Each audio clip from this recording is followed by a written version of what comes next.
last quarters, a little backhander that found its way into the net, and the Indians have the 2-0 lead at this point after 2 periods. But the teams will be a man down as we go into the 3rd period. And as you look at the Sherbrooke Canadiens, they're searching for the answers as far as offense is concerned. They've had some shots on goal and some good chances. Kerry Taco has been the backstop for Springfield, and it's 2-0 after 2. Hope you're enjoying the action, and we'll be with you for more in just a moment.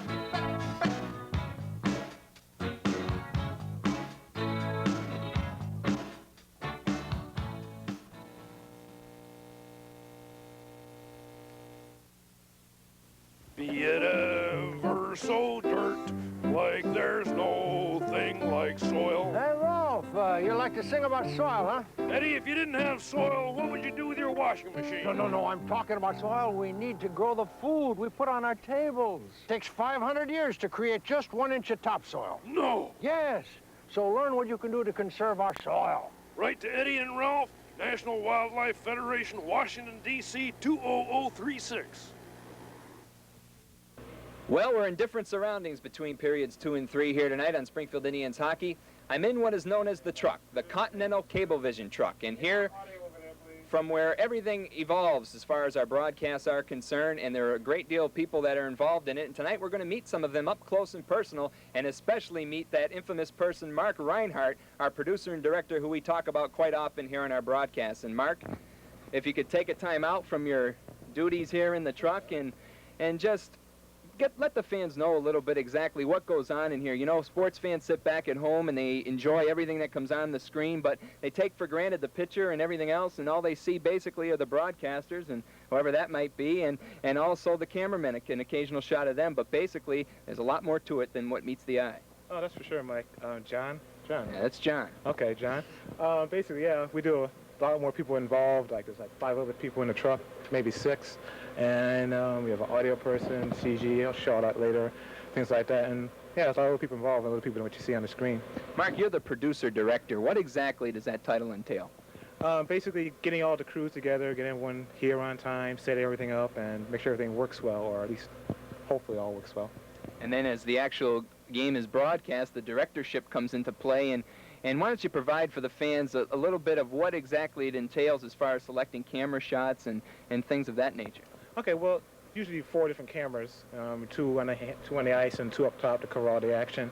And I can switch from either camera, like on a board over here, I can go to like all types of different cameras, like cameras 1, 2, 3, and 4, and I got a replay.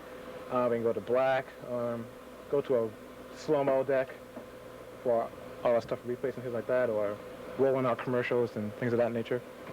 As far as the production is concerned, it gets hairy sometimes in this truck, doesn't it? Oh yeah, when things happen suddenly and or things going wrong or things just messing up in general, but yeah, it's pretty hairy, yeah.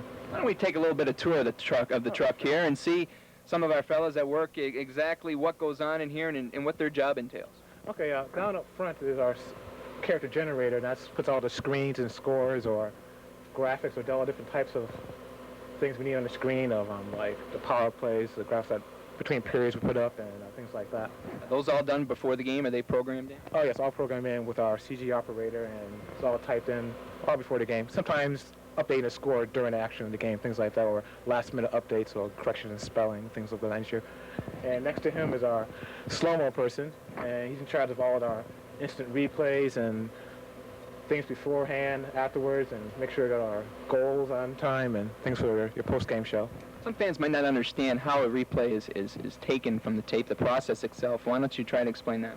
Okay, first, call it a Sony 820. That's like a slow-mo and freeze-frame type deck. We use that for our replays, and we transfer it to a smaller deck for like a 20-minute tape and stuff at the end.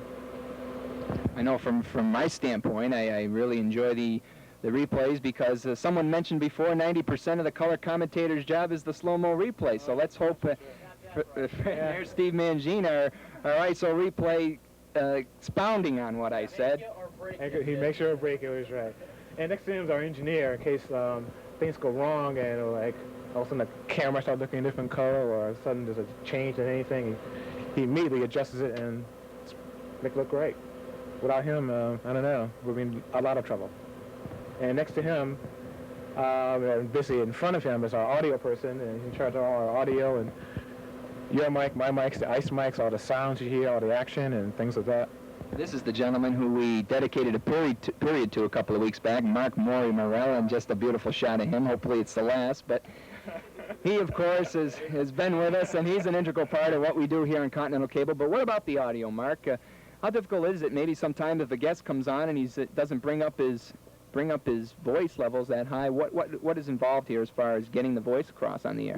Basically, you have to bring the pots, whatever pot that person has to be on for that mic, and if it's, like I said, if it's not up, we don't hear it, or if it's not up in time, we cut off a word at the beginning or the end, things like that. And we have a cart machine for our music, and our music at the end for bumps, stuff like that.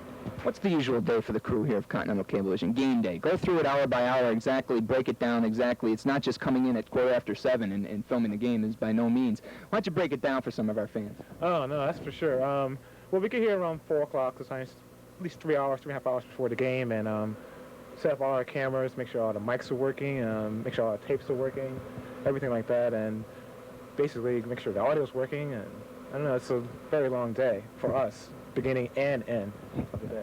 As far as manpower, how many people involved? Approximately about 8, 9, perhaps 10. Sometimes extra people, so about a dozen. It takes about a dozen people. Now there's 4 people who are left out of our little interview here. The camera people, they're very important. Of course, without them, we wouldn't even have a broadcast. What about the camera locations and filming and taping of a professional hockey game, the science behind it, what you look for as the director and producer? Basically, like I said, there's 2 cameras down bottom, real close to the ice, and 2 cameras way up top. The ice level cameras are for like the replays and pretty good shots of the goals, and really there, real close to the ice, which I think is great. And 2 top ones just follow the action, basically, if they can, but most of the time they stay with the puck. One usually shoots wide, the other guy usually shoots tight, or vice versa. It depends where the puck is on the ice. Actually, I go with the flow of the game in terms of what camera I go to. And going with the flow of the game, not only do you cover hockey, but some of your other endeavors, and some of the crew here also is involved with a lot of the college sports in the area as far as local access. Some of our fans might watch Indians broadcasts and not realize that there's some excellent sports programming here on Continental Cablevision. Oh, yeah, so several things we've done, like the college sports, like I said, and went to Vermont and did a tennis tournament there, and got some skiing coming up, and some gymnastics, swimming for college, and wrestling, hopefully. That seems to be a big thing here with the crew going into the wrestling. And so I'm going to work on that and several other things, yeah. Mark, a lot of hours involved, a lot of editing of the tape and everything else, but I'm sure as far as you're concerned, you love your job, and that's why you're here. And if anybody's interested in some type of a career as far as the technical aspect of sports television, if you had any advice for somebody starting, I know a lot of our crew members are involved with college courses, and that's why they're here interning as far as their work. What would it be as far as advice?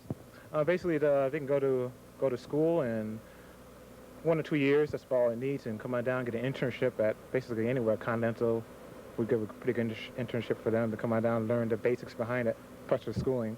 Because a lot of it is on-the-job training, really. Yeah, most of it is. Yeah, you learn theory in school, and this is actual how it's really done, and they realize how different it is once they get out here. Well, Mark, thanks for stopping by, and thank you for letting me come in the truck. It's a pleasure for me, and it's been entertaining and interesting, and good luck throughout the rest of the season. Let's hope we make it through 1985-86. We will. We'll be there, even for the playoffs and championship. We'll be there.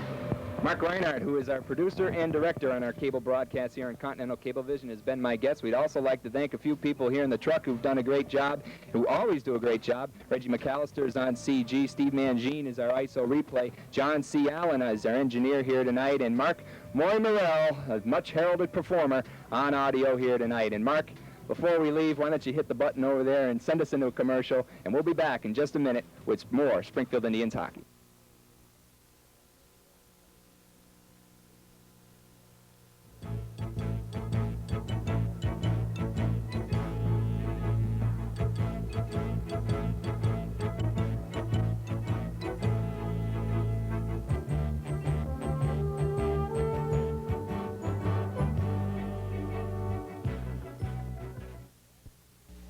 This is Kermit the Frog, and you can help make sure we'll all have enough clean water. Just write to Kermit, National Wildlife Federation, Washington, D.C. 20036.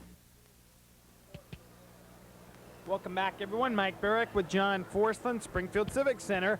After two, Indians lead 2-0, scoring twice in the second frame. Bill Stewart and Terry Martin. Shots on goal through two, 23-18 in favor of the Sherbrooke Canadiens. But the Indians lead on the scoreboard by a score of 2-0 as we start period three. And here comes Murray Eves on the far side for Boisvert. That's tipped out the center. Then they rule it down on an offside at the Springfield blue line.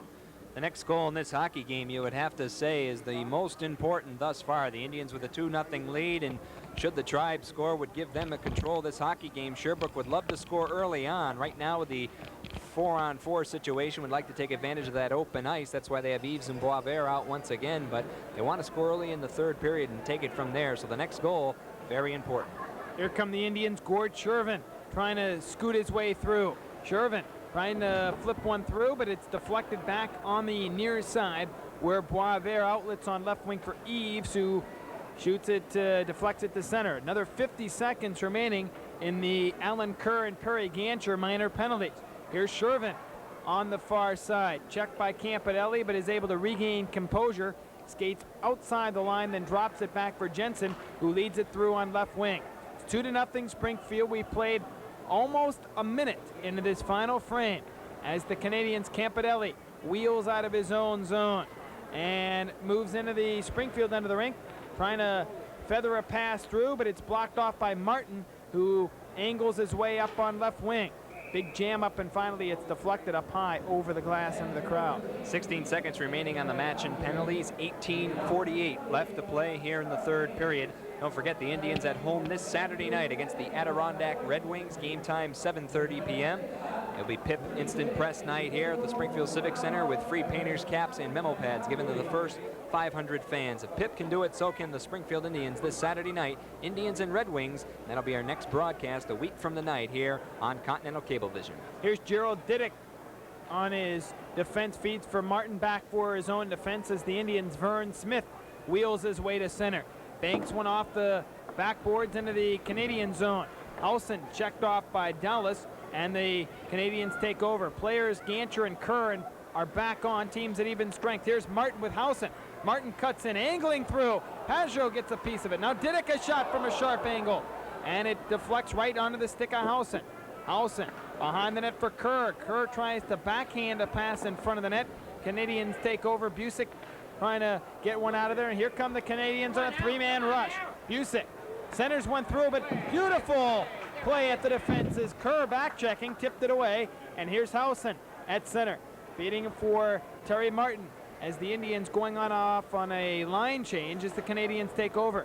Don Biggs now out with Bob Laxo, and also for Springfield, Gary Lacey as the Canadians move into the Springfield zone, but the whole play whistled down offside at the Springfield blue line. Part of the defensive game is the forwards back-checking, and Alan Kerr was an excellent example of this on the last 3-on-1 rush by Sherbrooke. Gerald Diddick was caught up ice at the Sherbrooke blue line, and the Canadians broke back 3-on-1. Randy Busick leading the way. Vern Smith was back for Springfield, and as Smith went over to take Busick, his pass intended for Boisvert. Excellent back-checking on the play by Alan Kerr, coming back to make up for the play of Diddick, who was caught up ice. And that's what the Indians are going to need defensively. Not only the defense playing well in goaltending, but the forwards also have a great deal to say about the defensive situation.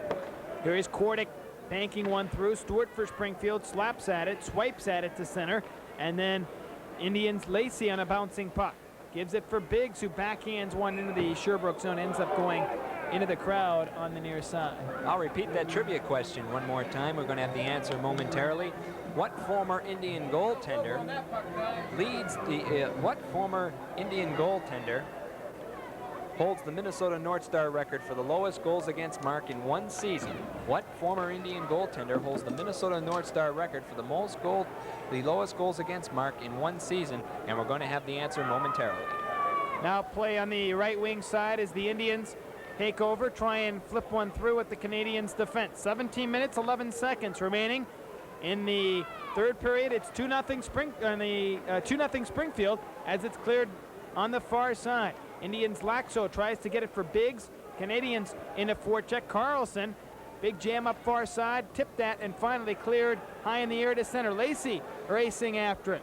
Ends up trying to move through, but Pajot out of the net with Lacey streaking in, and he's able to make the stop. Before we show the answer, why don't you say what your guess is? You've been frantically writing it down up here, and you've yet to say it, and I'll give you a chance. Let me have it. Ooh, if you're giving me this chance, I may blow it right here. Go ahead. I'm going to go with the Gump Worsley. We'll wait and see. The answer momentarily be coming up on the screen. I may be, obviously I'm wrong. Got you to say it. That's all I wanted to do. Obviously, that was I better think quickly before the next face-off then for another gander at that. Get that trivia ready, Mark. Here are the Canadiens moving in. Pooley on the far side, trying to whip one through. It's deflected back into the corner as the Indians take over.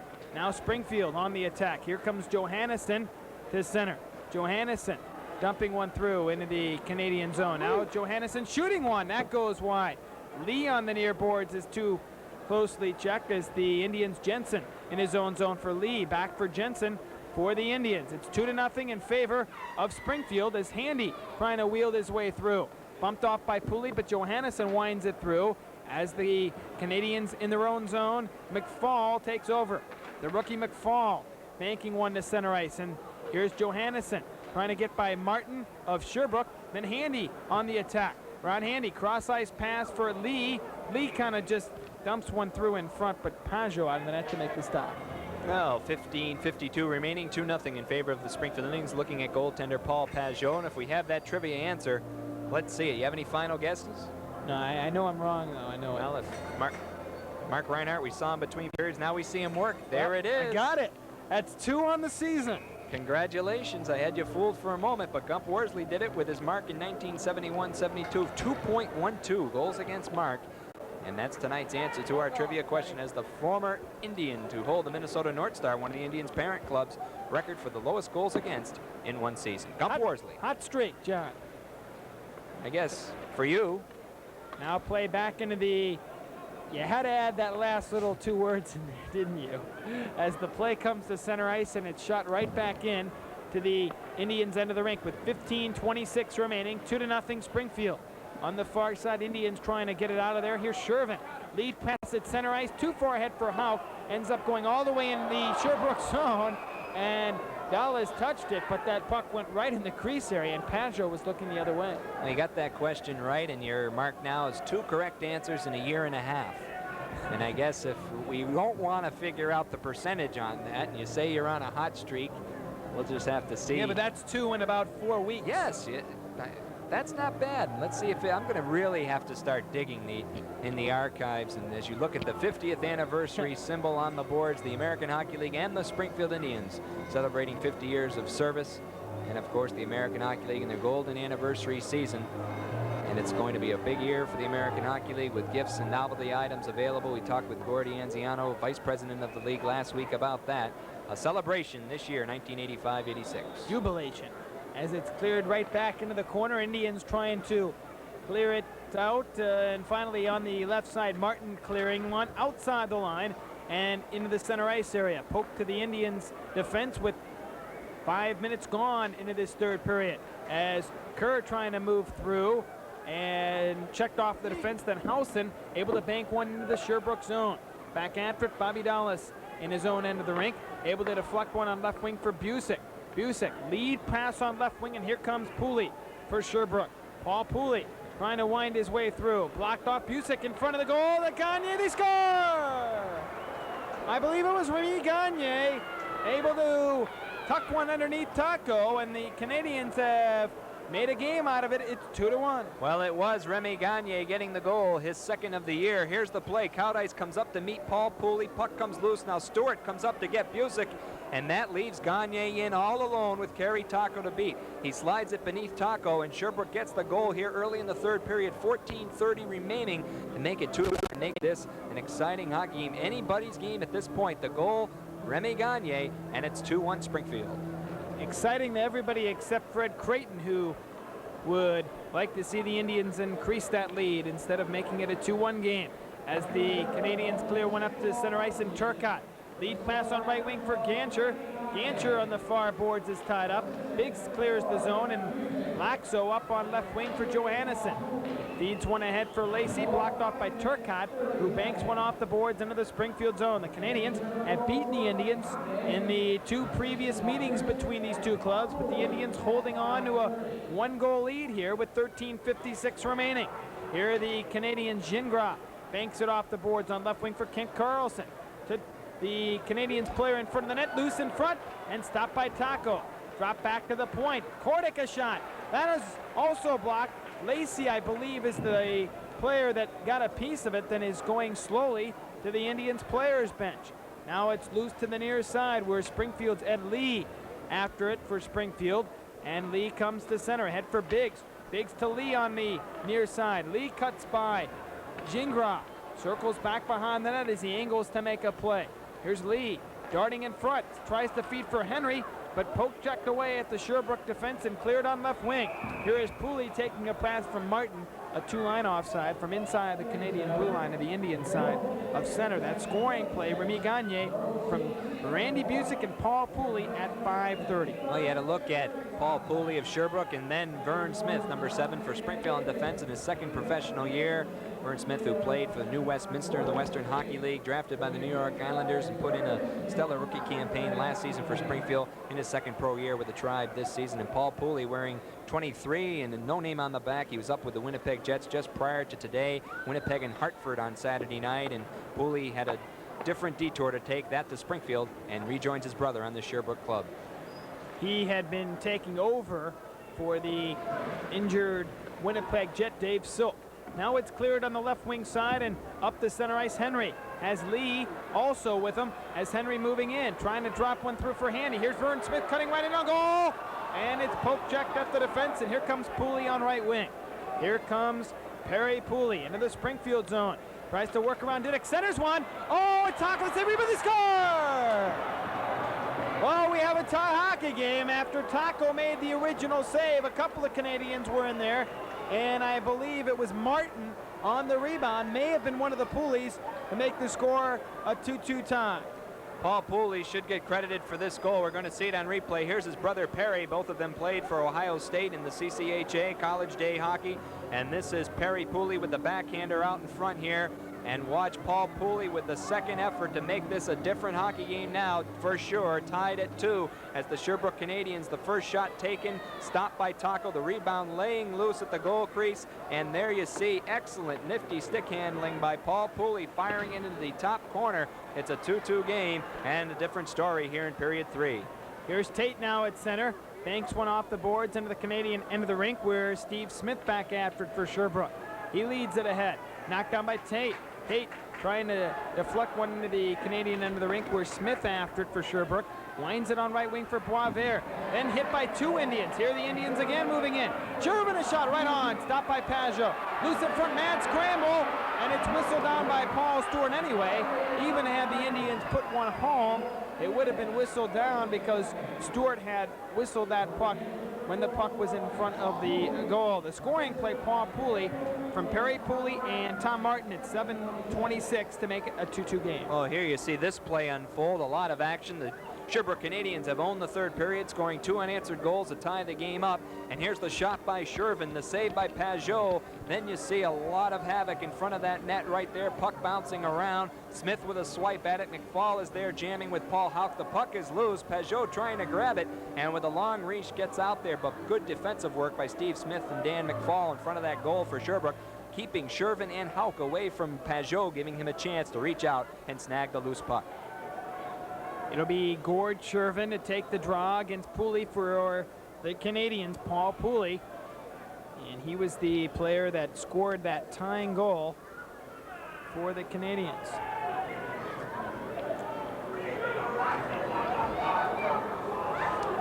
.11:54 left as the Indians unable to hold it in after getting the draw, and the Cowdice has to go back.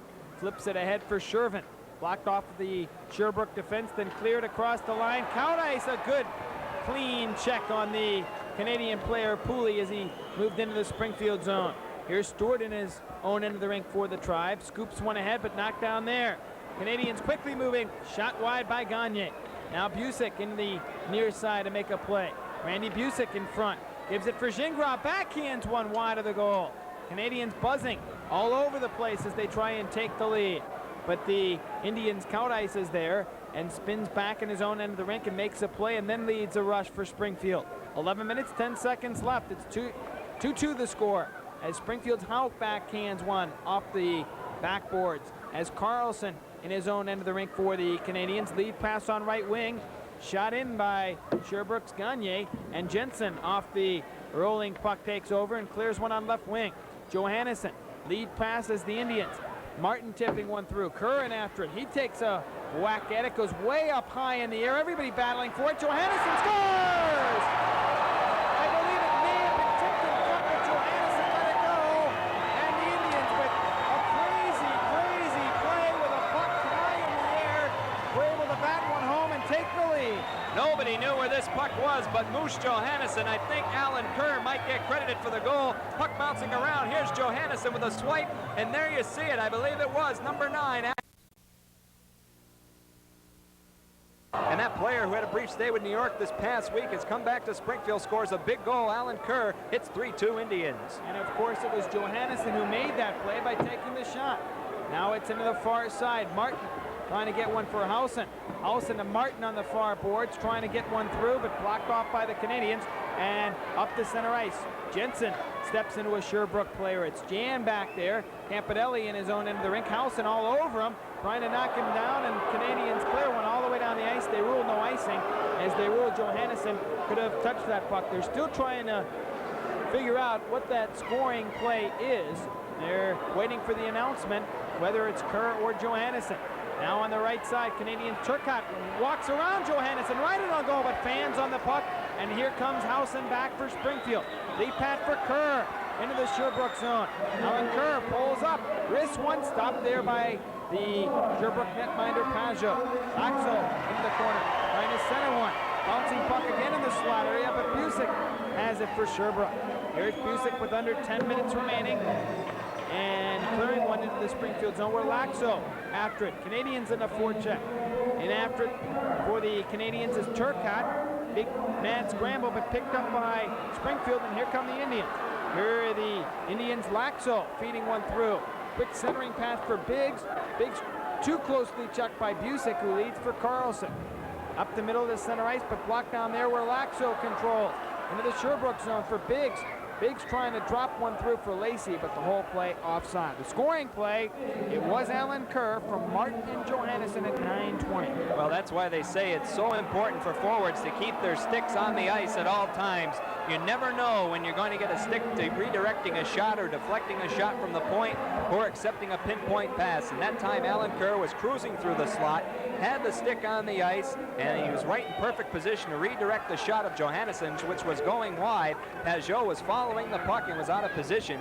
So big goal for Alan Kerr, and the Indians now trying to hold on to the lead. The 1-goal lead, as you see on your screen, with 9:07 remaining in regulation time. Now Indians take over, and here's Caudice deflecting one in.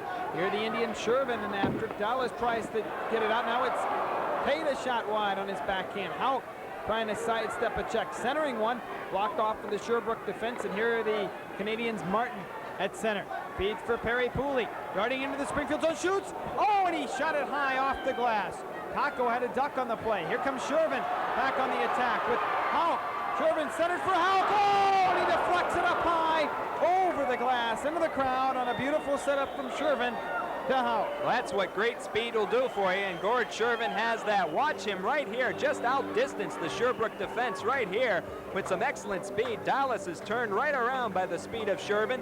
He holds the puck to the last minute, and there you see Houck heading in, but he was just thwarted from behind by Gingras. Houck right there trying to go for the top corner, and it just misses, going high and then deflected up over the glass into the crowd. Paul Houck with a great chance, but all the credit is due to Gord Shervin's great skating ability to set that play up. Pajot's going to feel a little bit better about that one because he was down and out. Had Houck just gotten it over him, an easy goal for the Springfield right winger. Now it's cleared into the Canadian end of the rink, and the Canadiens back after it. Down by a goal with 8:23 left. Here's Martin picking off a pass. Martin for Springfield tries to center one, but the Canadiens break it up in their own zone. Eves takes a hit. Now LaRose, cross-ice pass for Boisvert. You got to watch out for these guys. Boisvert shoots one wide. Off the carom, off the backboard. It's taken by Springfield. And Kerr, beautiful pass on left wing for Martin. Into the Sherbrooke zone for Housen. Housen, nice pass to Johannesson, the drive! Stopped by Pajot, Martin the rebound! Owen Pajot kicks that out. Here's Johannesson at the point. He shoots Pajot the save. Kerr a poke at it. Pajot comes out and makes another spellbinding stop on the Indians. Kerr with the Indians all over and buzzing in the Sherbrooke zone. Well, looks like the Canadiens have gotten the momentum back, but the Indians are, as you say, Mike, buzzing in that Sherbrooke zone. Moose Johannesson a couple of drives after an excellent pass from Scott Housen. Martin right there took a shot that Pajot came up with a save. Now Sherbrooke's desperately trying to get it out of their own zone. Johannesson once again with the drive and the puck bouncing all around Alan Kerr right there. He wanted to shovel it up over Pajot, could not. Pajot there with the save, but I tell you, he's got to have a sigh of relief. The Indians with an onslaught of shots here over the course of the past 2 minutes. Here's Didick in his own zone. Banks went off the boards to center. Here's another chance for Springfield. Laxo moving in. Laxo a shot blocked off by the Canadian Steve Smith to deflect high in the air and into the crowd. 7 minutes, 36 seconds remaining here in regulation time, and the Springfield Indians on the goal by Alan Kerr have taken a 3-2 lead over these Sherbrooke Canadiens, the defending Calder Cup champions who put it all together at the end of last season, made the playoffs in the North, but then behind some great goaltending by a youngster named Patrick Roy up with the Montreal Canadiens, and forward Brian Skrudlin, the playoff MVP, skated that cup, but here tonight, a goal down with the Indians. Here's Lacey, a shot blocked off there, and Busick on left wing skates to center. Lead pass into the Springfield zone. Didick chops at it. Here's Lacey. Lead pass at center. Laxo into the Sherbrooke zone. Tries to squeeze by two players. Biggs in after it, and the Canadiens take control. Here's Busick. Lead pass at center ice. Smith for Springfield takes a hit. Ian Gagne on the far side battle for it, and finally Biggs winds it through. We have 7 minutes, 7 seconds left in this third period. Indians holding on to a 3-2 lead as the Canadiens lead a rush to center. Lead pass from Martin. Ahead for Alfie Turcotte. Here's Martin in on goal, but the whole play whistled down on a late whistle offside at the Springfield blue line. And the Indians will take plenty of these calls as they can get. You know, Sherbrooke never out of a hockey game, and a 1-goal lead by no means comfortable at this point for the Springfield Indians. But for Fred Creighton, this is a position he'd like to be in after the Indians had the 2-goal lead. It elapsed to see Sherbrooke tie it, and now the Indians have regained it, but they still need that insurance tally. Plenty of time left in this one, 6:55. Here are the Canadiens wheeling and dealing in the center ice area. Here is Pooley checked on the play and cleared into the Sherbrooke into the rink, where Pajot comes out and is able to scoop it and hold on. Paul Pajot coming up with the save, and the Springfield Indians, of course, invite you to sign up for the Springfield Indians all-time team balloting. Pick an all-star team of 50 years of Indians hockey history and qualify for some great prizes held in a drawing at the end of the year, courtesy of Big Y Supermarkets and the Springfield Indians. Balloting ends December 22nd, so hurry and get those ballots filled out either at Indians home games or at Big Y Supermarkets, and return them in the ballot boxes because time is running short on the Indians all-time team promotion. Now the Indians, Henry on the left wing side. Henry able to angle by Gingras, and then in his own zone is Kim Carlson. Up the left side for Martin, check of the play. Lee fans on it partially as it deflects wide of the goal.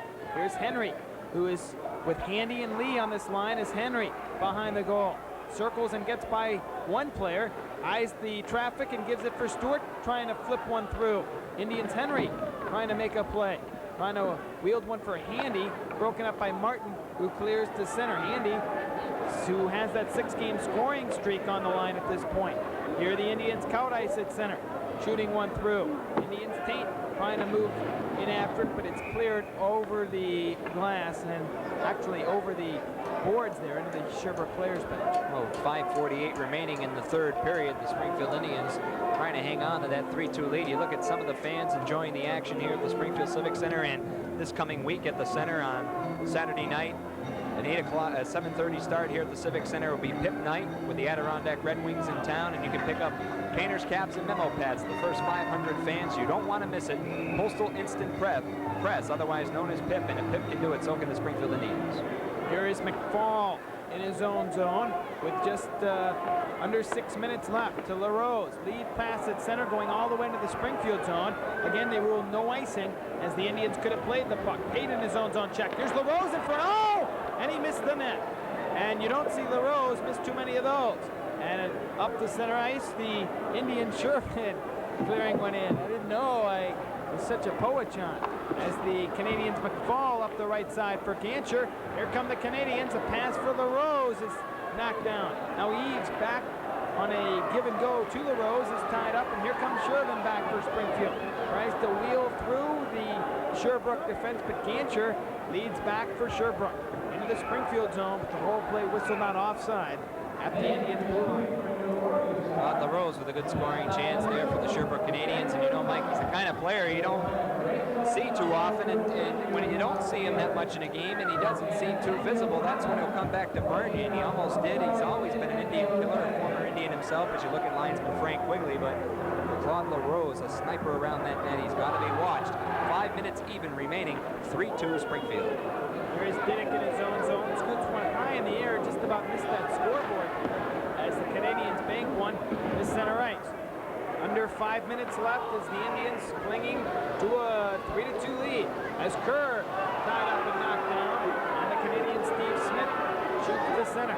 Here are the Indians in their own zone. And moving into the Sherbrooke end of the rink is Howson, but back checking for Sherbrooke and taking over Remy Gagne to his own defense. Here are the Canadians on the near side. Lead pass, but knocked down by Howson, who is able to move into the Sherbrooke zone. Howson trying to steer one by the defense, but is met there at the Sherbrooke line and then cleared, but not out. Vern Smith for Springfield flips one through, blocked off there, and here come the Canadians on a three-man rush to center. Poivert moving in for Turcotte. Turcotte is knocked down, and Diddick in his own end of the rink gives for Vern Smith.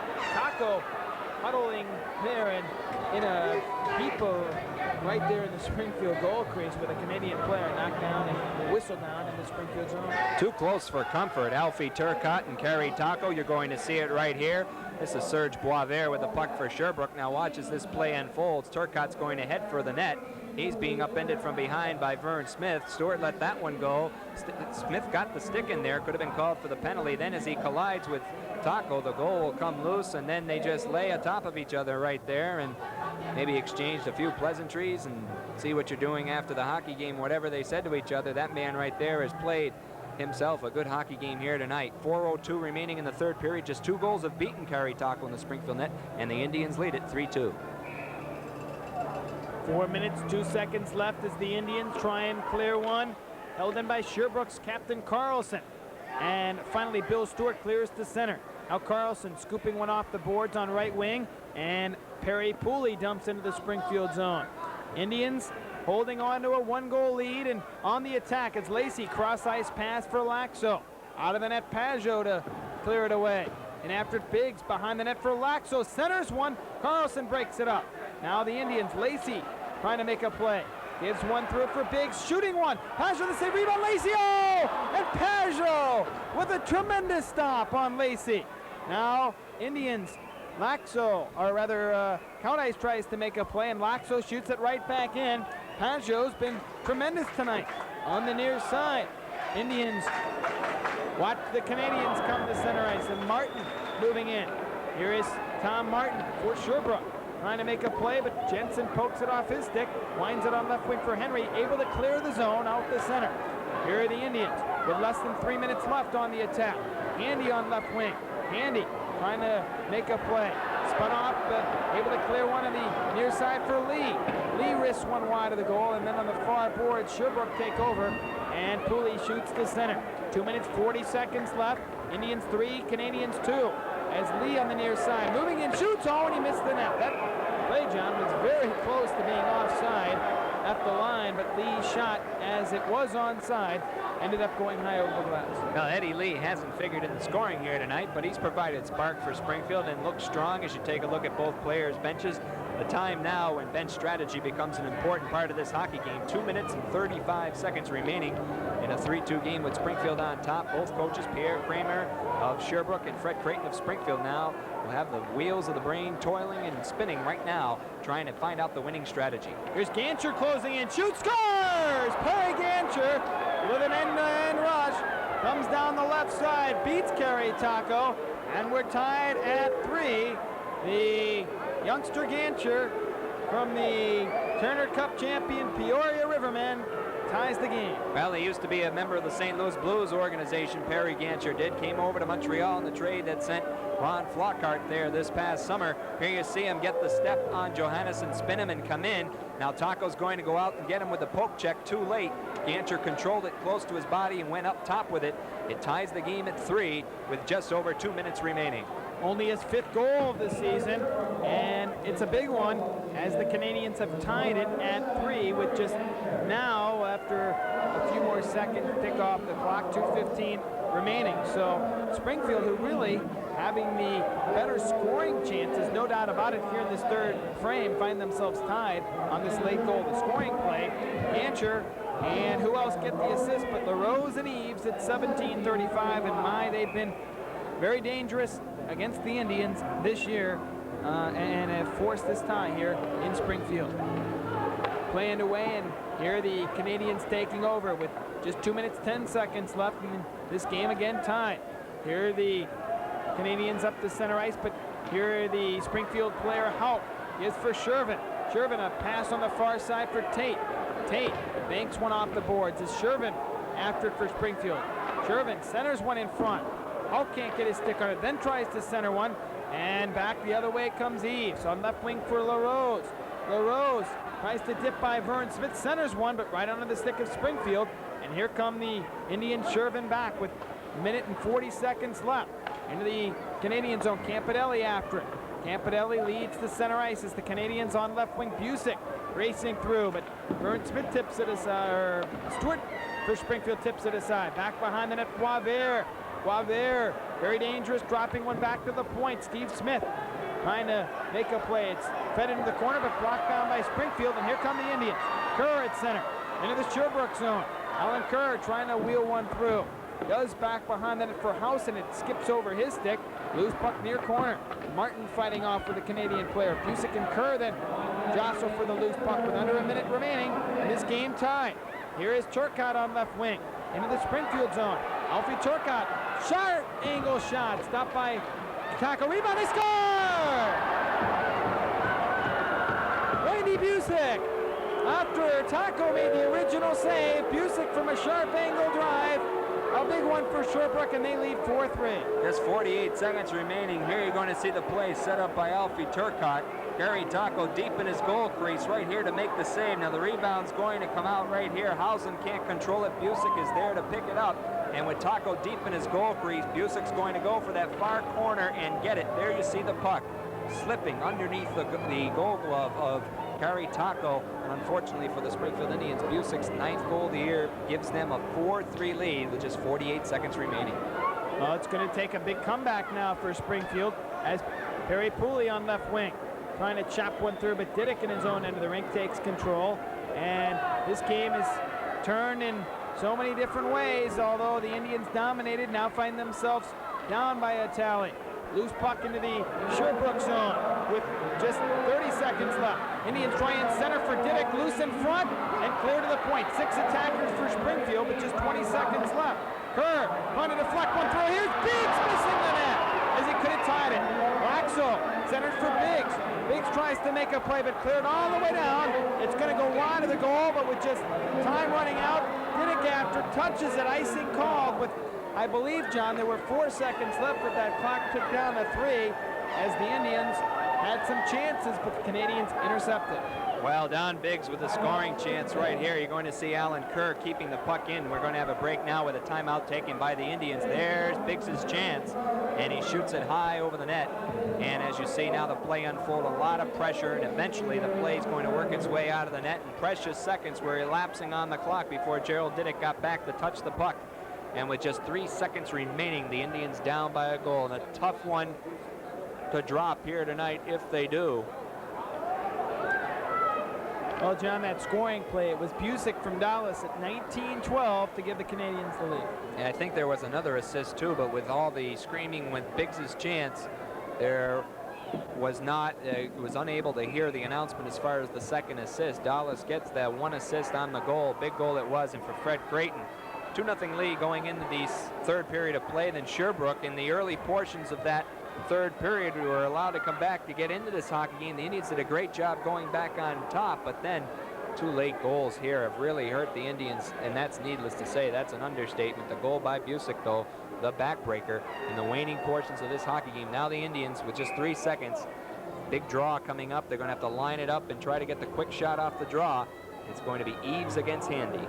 Pajot very close to defeating the Indians for the second time this year and the second time in Springfield, unless the Indians can get the draw. Indians in jeopardy of dropping their 9th of the season. Playing away, it's centered in front. Kerr! Oh, and Pajot's rebound. The buzzer sound, signaling the end of the hockey game, and the Canadiens win it on a score of 4-3, although the Indians came within an eyelash of tying the game. Oh, so close for the Springfield Indians, but not enough. The Sherbrooke Canadiens there, as they mob goaltender Paul Pajot, have skated to a 4-3 win. Here's the play off the draw. The puck sneaks through. Alan Kerr was the far man on the far right wing, and that's exactly what you want on that play. And that's the way it's diagrammed. The Indians had Jensen back on the point, but that was just a little decoy. Andy went for the goal with his forehand shot right off the draw, and the puck skittered. Kerr had a chance, but Pajot covered up. And there you see Claude LaRose, who figured in the game-tying goal for the Sherbrooke Canadiens, skate away here tonight. A victory for Sherbrooke, a tough loss for Springfield, playing themselves a good hockey game here tonight, but the Sherbrooke Canadiens just that little bit better here in the third period, because the Indians dominated the first 2, but it wasn't enough in the third. The final score here in Sherbrooke, the goal by Randy Busick, the winner. The Sherbrooke Canadiens 4, Springfield Indians 3. Shots on goal, third period, 12-6 Springfield, but the Canadiens win the hockey game 4-2, or actually 4-3 here at the Springfield Civic Center here tonight as the Indians fall. Again, the final 4-3 in favor of the Canadiens, and we'll be back with our post-game activities in just a moment.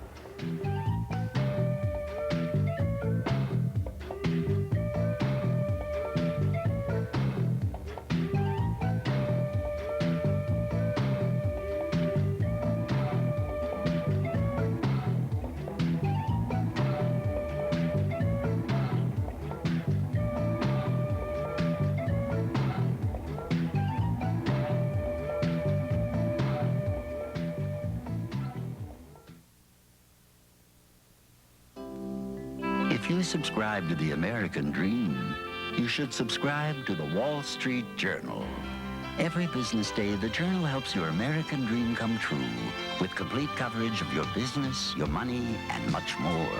Call toll-free 800-892-9000 and get 6 months of the Journal for $56. That's $7.50 off the cover price.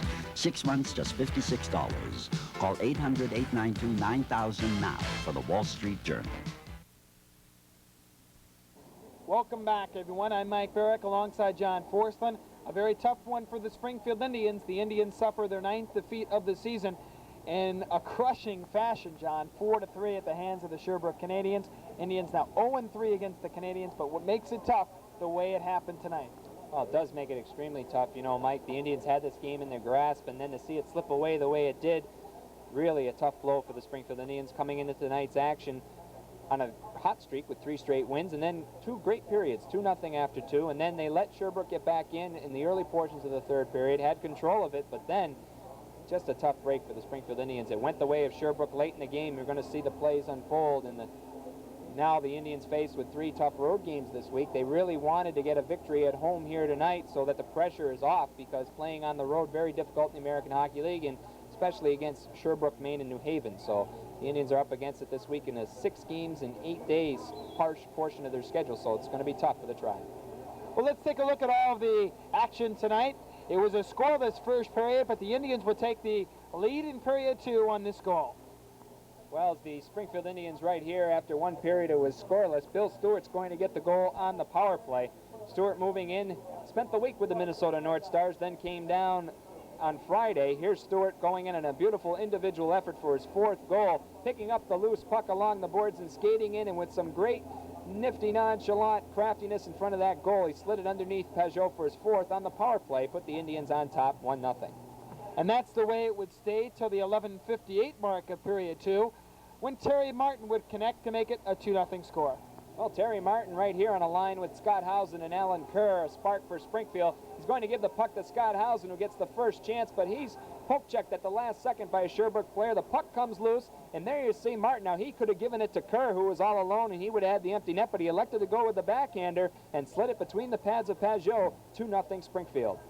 And then we went into the dreaded period 3, when the Canadiens would come up and tie the game and eventually win the hockey game. It was 2-0 Springfield, but the Canadiens would strike twice in a 2-minute span, starting with this goal. The third goal of this hockey game was pivotal. It was 2-0 Springfield at this point, and then Sherbrooke got the next goal. Now, if the Indians scored the third goal of the game, it would have given them a 3-goal lead, but Sherbrooke early in the period comes out and gets a goal right here with some good work. The puck coming loose to Remy Gagne. Gagne coming in here for his second of the year, and it was Cowdice coming up to meet Paul Pooley, and then Stewart taking on Busick. That left Gagne all alone for Taco, and it made it 2-1 in favor of the Tribe. And then the Pooley connection, the twin brothers work and combine along with Tom Martin and score on a scramble to tie the game up at 2. The puck laying loose at the corner of the goal crease. You're going to see it momentarily right here. Paul Pooley coming down the wing along with brother Perry. This is Perry Pooley with the puck, and he's going to set this up with the initial shot coming here on the backhander. Paul Pooley just coming down today from the parent Winnipeg Jets. There you see the shot taken by Perry Pooley. It's going to come loose in front as Taco came out to greet Paul Pooley right here, who poked it around Taco. Taco got a piece. Now the puck's going to be laying there, and with some great composure, Paul Pooley's going to scoop up the loose puck, bring it in front of him where he's got a better angle, go for the top corner before Vern Smith could get there. It's in the net, and this game was tied at 2. Well, the tides and twists of this hockey game continued to turn, because the Indians would take the lead again at 3-2 on an Alan Kerr score right now. Momentum was swinging now back in the favor of the Springfield Indians. Alan Kerr is going to get the goal right here for Springfield as the puck bounced high in the air. No one knew where it was, but Indians defenseman Glenn Johannesson, he came in to take a swipe at it. Alan Kerr with a stick on the ice, cruising through the slot, redirects it in the goal, and the Indians had taken a 3-2 lead. And at that point, you figured it was possibly not necessarily in the bag, but looking good for the Indians. But that was not the case as the Canadiens came back and tied the game late. Mike, I don't think anything's in the bag with this Sherbrooke Canadian club. Offensively, they can score at will, and they do so getting back in this hockey game. Here's Perry Gancher. He's going to move in on Glenn Johannesson right here with a good burst of speed, spin the Indians defenseman, go in on Taco. Before Taco can poke check the puck off the stick of Gancher, it's in the top corner, and the game was knotted at 3. And then Randy Busick would net the winner with just 48 seconds left in the hockey game as he took a rebound chance, as we'll see right now. Well, Taco made save number 1 right here coming up. You're going to see the first save, Alfie Turcotte with the puck. Now Turcotte's going to be moving in right here for the original shot on Taco. Taco is going to make the save. The rebound's going to come all the way out to Bobby Dallas. Now Dallas rather come out to Randy Busick. Taco is deep in his goal crease because he was there to make the save on Turcotte. Turcotte should get the other assist with Bobby Dallas, the other on the goal by Randy Busick, that provides the win 4-3 for the Sherbrooke Canadiens. And in the hockey game, the Springfield Indians outshoot Sherbrooke 30-29, and it's been the case this year where the Indians have gained victories when being outshot. Tonight they outshoot the Canadiens, but suffer the loss. The Indians now 1 game under the 500 mark, as you watch tonight, at 8 wins, 9 losses, and a tie, while Sherbrooke now goes 1 over the 500 mark at 10-9-1. So both clubs hovering around the 500 mark, and a big loss tonight for Springfield. Had the Indians won, Mike, they would have been 4 points out of second and just 6 behind Rochester and first in the South. So it's a big swing, a 4-point swing as far as they are concerned, and now the work has to be done on the road. So the Indians with a big week ahead of them on the road. And of course the Indians return home on Saturday evening, this Saturday, and take on the red-hot Adirondack Red Wings. So not only the tough games on the road, but a tough one on Saturday night. Urge you fans to come down to the Springfield Civic Center. Well, we hope you enjoy the action. I know for the Springfield fans, not a good score tonight, but it was a thrilling hockey game here this evening. For John Forslund and, of course, our entire Continental Cablevision crew, I'm Mike Barrick saying so long tonight, and we'll be back for another edition of Springfield Indians Hockey next week.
You come face to face with our romantic past and eye to eye with our robotic future. You witness the renaissance of an Italian hill town, stroll a booming Texas campus, visit the Queen's Merchants in London, explore the Mexican forest where monarch butterflies winter. You meet a bully president, brave volunteer firefighters, the daring acrobats of old Japan, and the amazing mules of the New South.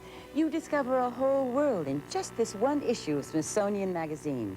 And now you can get 12 monthly issues of this remarkable magazine for only $18. Plus, you become an associate member of the Smithsonian Institution, eligible for travel benefits, book, and gift discounts. Nature, art, science, history, every month, our whole world. There is no other magazine like Smithsonian. To get the next 12 issues of Smithsonian Magazine for only $18, call toll-free 800-892-9000. That's 800-892-9000. Call now. Whole new worlds are waiting for you. Heard any tasty rumors lately? Some are pretty hard to swallow. Don't eat fat and you can live to be 100. Really? And she says anyone can stay slim if they cut out starchy foods. Really? Protein, baby. Just protein. Really? The truth is, a smart diet is a balanced diet of dairy foods, meats, fruits and vegetables, and grains. So don't be fooled by fads. Eat smart. Really? You're looking at the deserts and mountains of western Nevada. A barren, almost lunar landscape with extreme variations in temperature. Unrelenting arid heat by day, bone-chilling cold at night. A bad place to run out of gas. To the unprepared, it still remains a formidable frontier. Out here, some compete for survival, others for sport. There's that one, Jason. What do you say? Those things would probably climb a pretty good sand dune with the right tires and stuff. Yeah. They're much more impressive out in the dirt, you know, where you can see them jump, and they really got a lot of travel, and they, you know what they're all about anyway.